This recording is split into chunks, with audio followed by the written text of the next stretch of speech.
Arestado ang isang umunong snatcher na nangaagaw ng cellphone habang sakay siya ng motorsiklo sa Quezon City. Nahuli kampang ilang insidente ng pag-atake niya. Balitang hatid ni James Agustin. Mabilis na nablutan ng cellphone ng babaeng naglalakad sa bahaging ito ng Barangay Sikatuna Village sa Quezon City. Sinubukan pa ng babae na habulin ng motorcycle rider pero hindi niya inabutan. Sa kuwang ito naman ng CCTV sa parehong barangay, kita ang isang motorcycle rider na tila may hinahanap. Pagkabuelta niya, hinablutan niya ng cellphone ng babaeng naglalakad. Napatakbo ang biktima.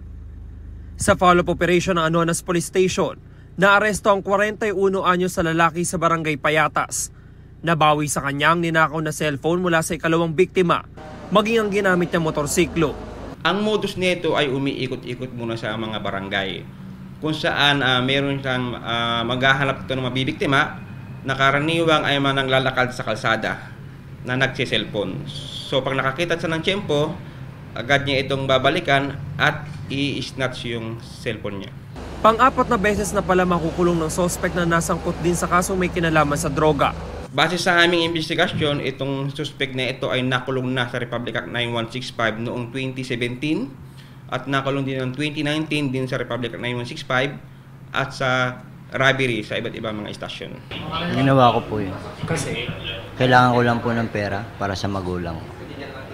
Kaya binibenta yung mga cellphone? 3,000 hanggang 5,000 lang.